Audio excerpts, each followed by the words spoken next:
لا تقنطوا من رحمت اللہ، اللہ کی رحمت سے نا امید مت ہو۔ اللہ کی رحمت ہر جگہ پر برستی ہے۔ اللہ تبارک تعالیٰ ہر بندے پر اپنی رحمت برساتا ہے۔ آپ کو لے کر کے چلتے ہیں، ایک بصرہ کا واقعہ ہے۔ بصرہ میں ایک بندہ رہا کرتے تھے جن کا نام حضرت ابو عثمان بن حیری رحمۃ اللہ تعالی علیہ ہے۔ آپ ایک مرتبہ ایک جگہ پر واعظ و نصیحت کر رہے تھے۔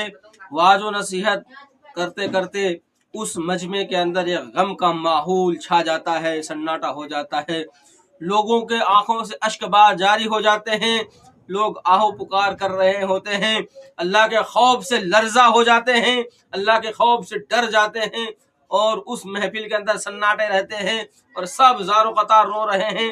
اس روتے ہوئے محفل کے اندر سے آواز آتی ہے کہ اللہ کا بندہ یہاں پر موجود ہے۔ خاتون جو شہر بصرہ کی مشہور خاتون تھی، ان کا شہرت اتنی تھی کہ وہ ان کا شہرہ پورے بصرہ کے اندر ڈنکا بجا ہوا تھا۔ ان کا نام شوانہ تھی اور اتنی پاپولر تھی، کیوں تھی جانتے ہیں؟ کہ ایک وہ طوائف عورت تھی اور ان کے ساتھ کچھ لونڈیاں بھی رہا کرتی تھی۔ تو وہ اپنی ٹیم کے ساتھ، اپنی ٹیم کے ہمراہ شہر بصرہ سے کہیں محفل رشک بار، یعنی جو رونق والی محفل ہوتی ہے، اس محفل کی طرف وہ جا رہی تھی۔ تو آپ نے راستے پر دیکھا کہ یہاں پر ایک محفل ہے، رونے کی آواز آ رہی ہے، یہاں پہ اس پر رو رہے ہیں، یہاں کے لوگ کیوں رو رہے ہیں؟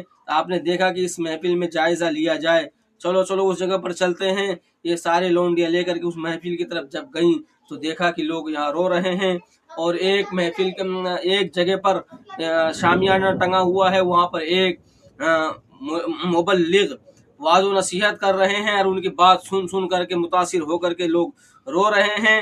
تو آپ نے دیکھا، کون؟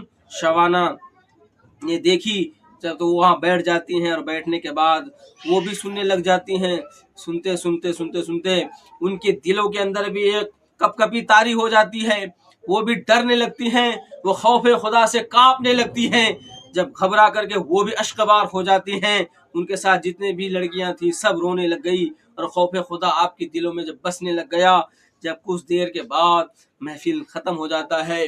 محفل کے بعد جب وہ خاتون حضرت کے پاس جب پہنچتی ہیں اور کہتی ہیں، حضرت آپ نے جو بیان کیا، اس بیان کے اندر آپ نے کہا کہ جو بھی بندہ ایسا ہو جو اللہ سے پناہ مانگے، اللہ سے خوف کھا کر کے توبہ کرے، تو اللہ تبارک تعالیٰ ان کے گناہ کو معاف کر دیتا ہے۔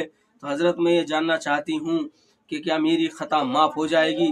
میں تو بہت گناہگار ہوں، میں بہت بدکار ہوں، میرے سر پر گناہ کا بوجھ ہے، کیا میری خطا معاف ہو جائے گی؟ حضرت نے کہا کہ اے خاتون، آپ کی گناہ کیا ہے؟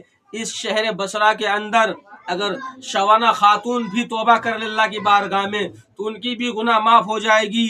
شوانہ نے جب یہ بات سنی تو فوراً تڑپ اٹھی، اور تڑپ اٹھنے کے بعد وہ کہتی ہیں کہ حضرت آپ جانتے ہیں وہ بدبخت شوانہ خاتون کوئی اور نہیں، میں ہی ہوں، اس لیے آج سچے دل سے میں توبہ کرتی ہوں، اور آپ میرے گواہ ہو جائیں اور آپ میرے توبہ میں شامل ہو جائیں، تاکہ اللہ تبارک تعالیٰ میری گناہ کو معاف کر دے اور میرے لیے آپ دعا کریں۔